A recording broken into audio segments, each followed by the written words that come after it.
নমস্কার, সুভদ্রাদির কিচেনে আপনাদের সকলকে স্বাগত। আশা করি সকলে ভালো আছেন এবং সুস্থও আছেন। আজকে চলে এসেছি বন্ধুরা চিকেনের একটা অন্য ধরনের রেসিপি নিয়ে। চিকেন কিমা দিয়ে অনেক রকম তরকারি করা যায়।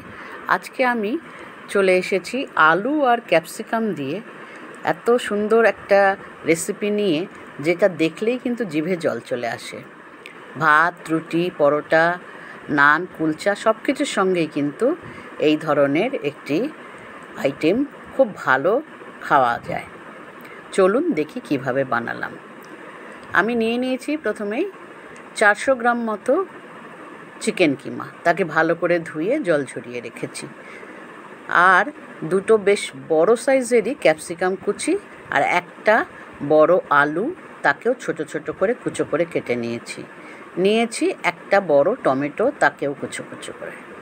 এইবার কড়াইতে সর্ষের তেল দিলাম। প্রথমে অল্প করেই দিয়েছি, খুব বেশি তেল মশলা এতে দেব না। এটা যেহেতু বাচ্চারাও খুব ভালোভাবেই খাবে এবং যাতে তাদের ঝাল না লাগে বা খুব বেশি স্পাইসি না হয়, তার জন্য কিন্তু আমি সবই দিয়েছি, কিন্তু পরিমাণে কম করে। দেখবেন কীরকমভাবে বানাই। তো অল্প তেল দিয়ে তাতে আলুগুলোকে ভালো করে ধুয়ে দিয়ে দিলাম। সঙ্গে দিয়ে দিলাম সামান্য নুন হলুদ। এবারে নুন হলুদটা মাখিয়ে আলুর সঙ্গে দিয়ে দিলাম একটু ঢাকা। একটু লালচে করে আলুগুলোকে ভেজে তুলে নিতে হবে। যতক্ষণ না লালচে হচ্ছে ততক্ষণ একটু ভাজা করব। মিনিট 3 মতো ভাজলে হয়ে গেছে। আলু তুলে নিলাম। এবার কড়াইতে যা তেল পড়ে রয়েছে, আর বেশি কিন্তু তেল দিলাম না। দিয়ে দিলাম 1/2 চামচ শুধু ঘি। আপনারা ইচ্ছে করলে আরও বেশি পরিমাণেই দিতে পারেন, দিলে টেস্টও আরও বাড়বে। তবে যেহেতু এটা একটু হেলদি ফুড হিসেবে আমি রান্না করছি, তাই জন্য খুব কম তেল মশলাই দিয়েছি। দিয়ে দিলাম একটা তেজপাতা, দুটো ছোট ছোট টুকরো দারচিনি, 1 চিমটি সাদা জিরে। আর এইগুলো ফুটে উঠলেই বা সুগন্ধ বেরোলে দিয়ে দিলাম এবারে একটা যে টমেটো কুচিয়ে রেখেছিলাম বড় দেখে, সেটাকে। টমেটো কুচিয়ে একটু নাড়াচাড়া করলাম এবং সামান্য একটু নুন অ্যাড করে দিলাম যাতে টমেটোটা নরম হয়। দিয়ে দিলাম একটু ঢাকা, তাতে টমেটো সুসিদ্ধ হতে আরও বেশি সুযোগ হবে। সেই জন্য ঢাকা দিয়ে এটাকে নরম করার চেষ্টা করলাম। দেখুন টমেটো থেকেও হালকা করে তেল বেরিয়ে আসছে এবং তেল রয়েছে এখনও যেটা কড়াইতে, এতেই আমি রান্না করব। তার মধ্যে দিয়ে দিলাম এবার 1 চামচ করে পেঁয়াজ বাটা, আদা বাটাও 1 চামচ এবং রসুন 1/2 চামচ। এই পেঁয়াজ, আদা, রসুন দিয়ে সামান্য নাড়াচাড়া করে এবারে দিয়ে দিলাম 1/2 চামচ করে গুঁড়ো মশলাগুলো। কাঠের ছোট্ট চামচটা অ্যাকচুয়ালি 4 চামচের 1/2 চামচ হয়, সেই হিসাবে হলুদ দিয়েছি আরও কম, 1/2 চামচেরও কম। বাকি লঙ্কা গুঁড়ো, ধনে গুঁড়ো, জিরে গুঁড়ো সব কিছু দিয়ে সামান্য একটু জল দিয়ে নাড়াচাড়া করে ঢাকা দিয়ে দিলাম, মশলাটা যাতে একটু মুছতে সময় পায়। দেখুন টমেটো আরও নরম হয়ে গেছে এবং মশলা থেকে আস্তে আস্তে তেলও ছাড়ছে। মোটামুটি মশলাটা ভালো করে কষিয়ে নিতে হবে। টমেটোগুলোকে একটু খুন্তি দিয়ে ভালো করে চেপে সেদ্ধ করে একেবারে মিশিয়ে ফেলতে হবে। যখন মশলাটা মোটামুটি কষানো হয়ে এসেছে, এবার একে একে আমি সব কিছু জিনিস অ্যাড করব। প্রথমেই দিয়ে দিলাম কুচিয়ে রাখা ক্যাপসিকাম যাতে মিলেমিশে যায়, তাই জন্য প্রথমে এটা দিলাম। ক্যাপসিকাম যারা একদম মনে করবেন যে মুখে বেশ বড় বড় করে লাগবে, তাহলে তারা আরেকটু পরে দিতে পারেন। তবে আমার কাছে ক্যাপসিকামটা মিলেমিশে যে স্বাদ আসবে সেটাই বেশি পছন্দের। ক্যাপসিকামটা দিয়েও একটু নাড়াচাড়া করে তারপর 30 সেকেন্ড মতো সময় পরে দিয়ে দিলাম 1 মুঠো কড়াইশুঁটি। এই কড়াইশুঁটি কিন্তু আমার ডিপ ফ্রিজেই জমা থাকে, প্রয়োজন মতো আমি ব্যবহার করি নিয়ে। শীতে কিন্তু আমি এটা জমিয়ে রেখেছিলাম ছাড়িয়ে নিয়ে এয়ারটাইট কন্টেনারে। দিয়ে দিলাম পরিমাণ মতো একটু নুন, তবে লাগলে আবার পরে দেওয়া যাবে। এবার নুন দিয়ে ক্যাপসিকাম, মটরশুঁটি সব কিছু মশলার সঙ্গে ভালো করে মিশিয়ে দিচ্ছি। ক্যাপসিকামটা সেদ্ধ হতে একটু সময় লাগবে, তার জন্য একটু ঢাকাও দিয়ে দিলাম। দিয়ে মিনিট 2-2.5 মতো রাখলাম। তারপরে ঢাকনা খুলে দেখুন আস্তে আস্তে এবার আরও তেল ছাড়তে শুরু করেছে মশলা থেকে, এবং ক্যাপসিকামও আস্তে আস্তে ভালোই নরম হয়ে যাচ্ছে। এইবারে আমি দিয়ে দিলাম জল ঝরিয়ে রাখা কিমা দিয়ে এবার এটা এই মশলার সাথে ক্যাপসিকাম, কড়াইশুঁটির সাথে মিশিয়ে দেব।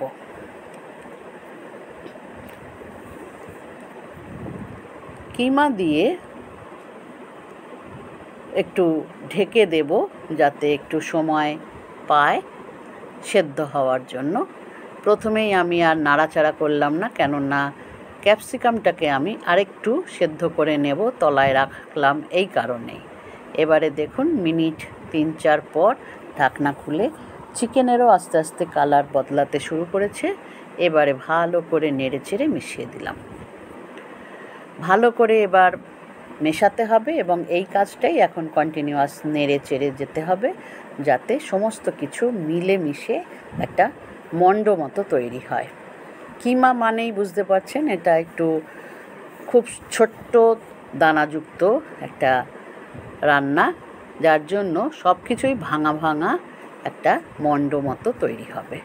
সেই জন্য খুন্তি দিয়েও আমি পরে আলু দেওয়ার পর আরও স্ম্যাশ করে দেবো। দিয়ে দিলাম ঢাকনা।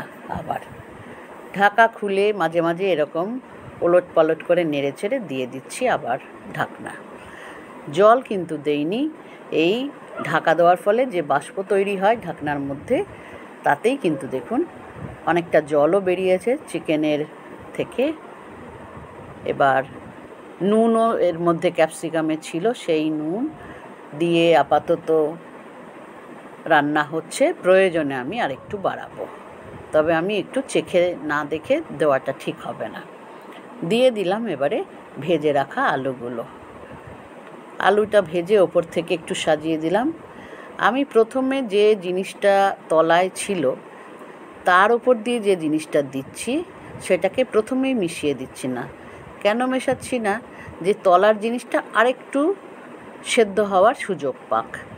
যেমন ক্যাপসিকাম তলায় রেখেছিলাম, কিমা ওপরে দিয়েছিলাম, তারপর কিমার ওপরে যখন আলু দিলাম প্রথমে, তাই জন্য আলুটাকে নাড়িনি।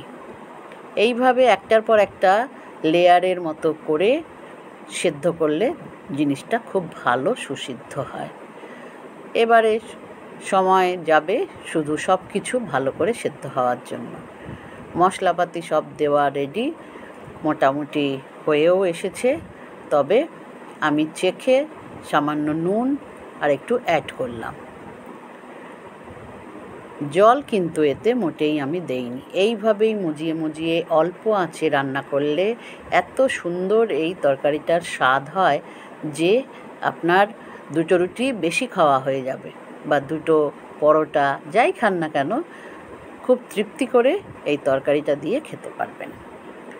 মোটামুটি বারবার করে এরকম নাড়াচাড়া করে সমস্ত কিছু মেশাকষা মতো হয়ে গেছে। দেখুন খুন্তি দিয়ে মাঝে মাঝে ভাঙা ভাঙা করে দিয়েছি। এবার নামানোর আগে 2-3টে উপাদান অ্যাড করব। সামান্য গরম মশলা দিলাম, শাহি গরম মশলা। সঙ্গে দিয়ে দেব আরও একটুখানি ঘি, খুব বেশি নয়, 1/4 চা চামচ। আর শেষে দেবো একটু চিনি। যেহেতু এটা চিকেনের আইটেম, খুব বেশি দেওয়ার প্রয়োজন নেই, তবে একটুখানি চিনি দিলে ব্যালেন্স হবে সেই জন্য। আর যদি কেউ মনে করেন দেবেন না, তাহলে নাও দিতে পারেন।